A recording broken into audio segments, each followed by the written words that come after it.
आइए सुनते हैं आज की कहानी कंकाल के कह कहे। धर्म सिंह राणा को नींद नहीं आ पा रही थी। चिंता और दुख के कारण ही नहीं, बहुत खुशी के कारण भी कई बार आदमी को नींद नहीं आ पाती। और उस दिन वे बहुत ही खुश थे। उनकी सालों की साध जो पूरी हो रही थी, उस दिन वे अपने फार्म हाउस की छत पर पलंग पर लेटे हुए थे। फार्म हाउस काफी बड़ा था, तकरीबन 2 एकड़ जमीन पर बना हुआ था। उसके 2 हिस्से थे, बासा और बाड़ा। रास्ते के पूर्व में था। ये आधुनिक ढंग से बनी हुई एक 2 मंजिला इमारत थी। उसमें 2 बैठक, 2 रसोईघर, 3 बाथरूम, एक लैट्रिन, कई स्टोर रूम और कितने ही रहने के कमरे थे। चारों ओर हरी हरी घास के लॉन थे और लॉन के चारों ओर थी फूलों के पौधों की लहलाती हुई रंग बिरंगी क्यारियां। उसके बाद चारों ओर दीवार थी, जिसमें 2 गेट लगे हुए थे, एक आगे की ओर और दूसरा पीछे की ओर। इमारत की पिछली तरफ बाड़ा था। वहां काफी लंबे चौड़े अहाते के अंदर कई छोटे बड़े कमरे और शेड बने हुए थे। ये कमरे और शेड पशु बांधने तथा दाना चारा और खेती के औजार रखने के काम आते थे। उस बाड़े में हर समय 2 जोड़ी बैल, 3-4 भैंसें, 2-3 गाय, चंद बकरियां, 2-4 बछड़े बछड़ियां और कट्टे कट्टियां बंधी रहती थी। मोटरसाइकिल खरीदने से पहले अच्छी नस्ल की एक घोड़ी भी वहां मौजूद रहती थी। आज तो वहां ट्रैक्टर भी आ गया था। आज अचानक ही धर्म सिंह राणा को 30-32 साल पहले के दिन याद आने लगे। सावन का महीना था, आधा गुजर चुका था। बरसात शुरू कई दिन से हो गए थे। लोगों के खेतों में मकई के पौधे 3-3 अंगुल ऊंचे उठ चुके थे, पर धर्म तथा धर्मा ही बुलाते थे उन्हें कि खेती में अभी बुआई भी नहीं हुई थी। धर्म सिंह राणा नंबरदारों के खानदान से थे।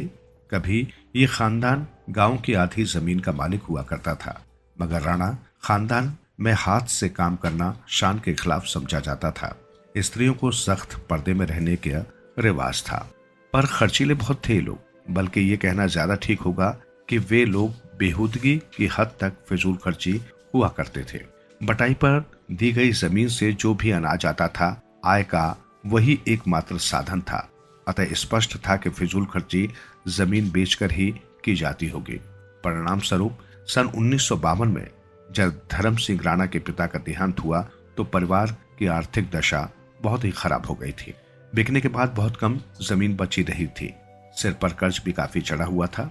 इस बात से डरकर कि ऐसा कानून बनाने वाले हैं जिसके अनुसार जमीन जोतने वाले की ही हो जाएगी। दूसरे भूस्वामियों की तरह धर्म सिंह राणा ने भी बटाई पर दी हुई अपनी सारी जमीन आसामियों से वापस ले ली थी, पर हल बैल उनके पास थे नहीं और न ही उन्होंने कभी हल ही चलाया था। ये या तो कुछ दे दिलाकर या मिन्नत मजाम से अथवा रौब डालकर दूसरों से अपने खेतों की जुताई बुआई करवा लिया करते थे। पर उस साल आधा सावन बीत चुका था, लेकिन खेतों में उनके अभी तक जुताई बुआई किसी बात का कोई प्रबंध नहीं हो पाया था। बहुत चिंतित थे धर्म सिंह राणा। अपनी परेशानियों का जिक्र उन्होंने शिवकांत वैद्य से किया था। शिवकांत वैद्य चलते फिरते वैद्य थे। वे गांव गांव घूमकर रोगियों का इलाज करते थे। उस इलाके में उनका बहुत नाम था। वे बहुत बुद्धिमान समझे जाते थे, इसलिए परामर्श लेने के लिए लोग उनके पास आते ही रहते थे। देखो धर्म सिंह राजा, शिवकांत वैद्य ने उन्हें समझाते हुए कहा था, मांगे के बैलों से खेती नहीं होती। खेती करनी है तो अपने ही 2 बैल खरीदो। बात तो आप ठीक कहते हैं वैद्य जी, धर्म सिंह बोला, मगर 2 मुश्किलें हैं। एक ये के पैसे नहीं है, दूसरे हमारे इलाके में अकेला आदमी खेती में सफल नहीं हो सकता। पीने का पानी बहुत दूर से लाना पड़ता है। आधा दिन तो उसी में गुजर जाता है, बाकी का आधा दिन खेतों के बीच बनी वो जगह पशु बांधे जाते हैं और खेती के औजार रखे जाते हैं। तक जाने और वापस आने में ही खत्म हो जाता है। खेती के काम के लिए समय ही कहाँ बचता है। राणा धर्म सिंह शिवकांत वैद्य ने कहा था, मेरे ख्याल में तुम्हारी बिरादरी में आर्थिक रूप से जो गिरावट आई है, उसकी मुख्य रूप से 2 वजह है। एक ये कि आप लोग हाथ से खेती करने में रुचि नहीं लेते, हालांकि अब कुछ लेने लगे हैं। दूसरे, आप लोग स्त्रियों को पर्दे में रखते हैं, जिसके कारण वे उत्पादन के कामों में आप लोगों की बिल्कुल सहायता नहीं कर पाती। राणा धर्म सिंह, अजीब बात है कि आप लोग 10-10, 11-11 साल के अपने बेटों को स्कूल भेजने की बजाय लोगों के घरों में झूठे बर्तन मांजने के लिए जलंधर, अमृतसर आदि शहरों को भेज देते हो, पर अपनी औरतों को रानियों की तरह से पर्दे में रखते हो। राणा धर्म सिंह, मेरी मानो तो खेती में एक कमरा डाल लो। कुछ देर रुक कर वैद्य जी फिर बोले थे, वहां रहने लगी परिवार के साथ साथ वो लकड़ी पानी नजदीक है, तुम्हारा आधा दिन भी बच जाएगा। बैल खरीद लो, हल चलाओ और तुम्हारे घर वाले घर का काम देखने के साथ साथ पशुओं की भी देखभाल करें। छोड़ो ये औरतों को पर्दे में रखने की रिवाज। ऐसा नहीं करोगे तो तुम्हारी ये बची कुची जमीन भी बिक जाएगी और तब तुम। अचानक जून के आकाश में छाए झीले सफेद बादलों की परत को चीरकर कृष्ण पक्ष के चांद की अधूरी थाली चमक उठी थी। धर्म सिंह राणा की आंखों के सामने अद्भुत नजारा छा गया था। चारों तरफ दूर दूर तक फैले उनके खेतों में से अधिकतर गेहूं कटने के बाद खाली पड़े थे। कुछ ताजा जूते और सुहाग किए हुए थे। बीच बीच में किसी खेत में सब्जी, किसी में हरा चारा और किसी में गन्ना उगा हुआ था। धर्म सिंह राणा को लगा था जूते बहुत बड़ी सुनहरी चादर पर किसी ने गहरे हरे रंग से उनके वर्गाकार या आयताकार छाई छाप दिए हों। धर्म सिंह राणा का मन असीम संतुष्टि की भावना से भर उठा, लेकिन इसके लिए उन्हें कितनी सख्त मेहनत करनी पड़ी है इसे वही जानते हैं। शिवकांत वैद्य की बातें धर्म सिंह राणा को ठीक लगी थी। घर आकर उन्होंने पत्नी से विचार विमर्श किया। पत्नी का मायका बिलासपुर हिमाचल प्रदेश की तरफ था, जहां हल जोतने की जोड़कर खेती का बाकी सारा काम औरतें ही किया करती थी। उसे भला इस पर क्या आपत्ति हो सकती थी। फिर धर्म सिंह राणा ने देर नहीं की। उन्होंने नया मकान बनाने तक की प्रतीक्षा नहीं की थी। परिवार के साथ वे बाड़े में चल दिए थे। जेवर बेचकर तुरंत उन्होंने बैल भी खरीद लिए थे और फिर शुरू हुआ लगातार आगे ही आगे बढ़ते जाने का लंबा सफर। पति पत्नी दोनों ही सख्त मेहनत करने लगे थे। बाद में उनके बच्चे भी खेती के काम में मदद करने लगे। वे शायद इलाके के पहले उन आदमियों में से थे जो रेडियो पर, बाद में दूरदर्शन पर कृषि संबंधी कार्यक्रम नियमित रूप से देखते, सुनते और उस पर पूरी तरह से अमल करते थे। नए किस्म के बीजों, रासायनिक खादों और खेती के आधुनिक तरीकों का इस्तेमाल करने वाले भी वे शायद गांव में पहले ही आदमी थे। अलावा इसके वे समाज के गलत रस्म और रिवाज, जिन पर काफी पैसा फिजूल खर्च होता है, के खिलाफ थे। नतीजे के तौर पर लक्ष्मी देवी की विशेष कृपा रहने लगी उन पर। हर फसल के आने पर उनकी जमीन का क्षेत्रफल बढ़ जाता। अचानक धर्म सिंह राणा को नीचे सहन में कोई छाया सी डोलती हुई नजर आई। ऐसे में उनका ध्यान भंग हो गया। संगीता होगी, वही तो रात रात भर जागती घूमती रहती है। वे मुंह बड़बड़ाए।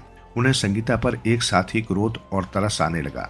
एकाएक उन्हें महसूस हुआ जैसे किसी ने हजारों लाखों सुइयां एक साथ ही उनके शरीर में घुसेड़ दी हों।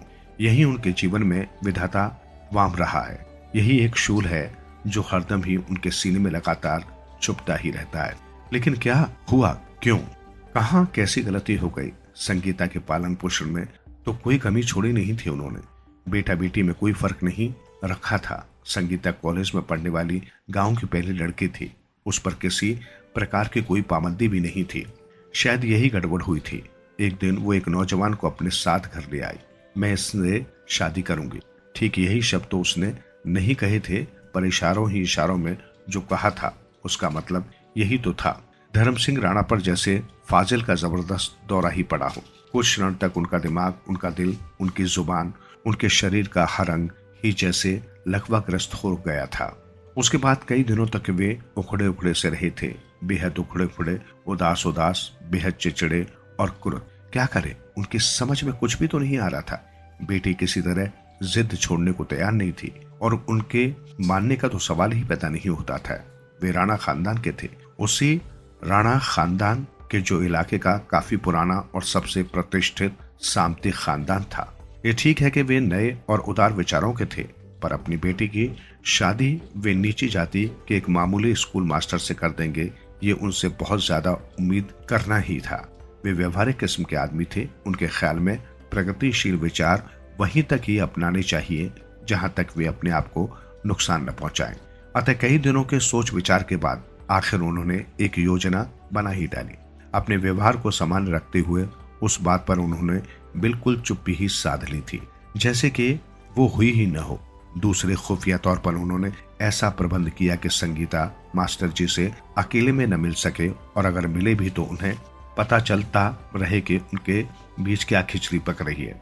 तीसरे ऊपर वालों से मिल मिलाकर उन्होंने मास्टर जी की बदली किसी दूर के स्थान को करवा दी, और न जाने ये संयोग से हो गया था अथवा किसी योजनाबद्ध तरीके से किया गया था कि जिस दिन मास्टर जी गांव से गए उस दिन संगीता वहां नहीं थी। वो अपने मामा के घर गई हुई थी। वापस आने पर संगीता को पता चला तो उसे बेहद दुख हुआ। पिता के व्यवहार से उसका मन पहले से ही खिन्न था। अब मास्टर जी भी उसे धोखा दे चुके थे, लेकिन मास्टर जी ने संगीता को धोखा नहीं दिया था। कोई 4 महीने बाद एक दिन शाम के वक्त वे अचानक फार्म हाउस के गेट पर आ खड़े हुए थे। देखकर धर्म सिंह राणा तो जैसे क्रोध से पागल ही हो उठे थे। उन्होंने तुरंत ही उन्हें वहां से चले जाने को कहा था, पर मास्टर जी अड़ गए थे। संगीता जी से बात करनी है, वो कहेगी तो चला जाऊंगा और फिर कभी इधर नहीं आऊंगा, आप उन्हें बुला दीजिए। इस पर धर्म सिंह राणा और भी चिढ़ उठे थे। उन्होंने मन ही मन पहले से ही खतरनाक योजना बना डाली थी। जरा नर्म पड़ते हुए उन्होंने कहा, इस वक्त तो संगीता घर पर नहीं है, आने पर बात कर सकते हो, तब तक बैठक में बैठो, बल्कि रात होने वाली है, कहाँ जाओगे अब, यहीं सोए रहो, सुबह उठकर चल देना। मास्टर जी मान गए थे। वहां उनकी अच्छी खातिरदारी हुई थी। संगीता के साथ उनकी बातचीत भी तसल्ली बख्श हो रही थी। वे काफी खुश थे। अगले दिन खूब तड़के उठकर वे जंगल पानी के लिए गए थे। फिर वे वहां से कभी भी नहीं लौटे। सभी का ख्याल था कि वे चले गए हैं। कुछ दिन बाद उनके विषय में गांव में कुछ अजीब अजीब सी अफवाहें सुनाई देने लगी थी। उन्हें सुनकर संगीता पत्थर ही हो गई थी, बिल्कुल ही जड़। वो पत्थर की मूर्ति बनकर ही रह गई थी। अगले दिन नित्य की तरह शुक्र तारा निकलने पर ही धर्म सिंह राणा की नींद टूटी थी। नीचे शहर में खूब भागदौड़ मची हुई थी। उनके दोनों बेटे मित्रों तथा रसोइयों की सहायता से उस दिन के आयोजन के लिए एक रसोई और पंडाल तैयार करने में जुटे हुए थे। उठकर धर्म सिंह राणा मजे मजे में नित्य कर्मों से फारिग होने में लग गए। पास में काफी पैसा हो जाने के बाद से धर्म सिंह राणा में सामाजिक मान्यता पाने और कुछ बनने की जबरदस्त चाह पैदा हो गई थी।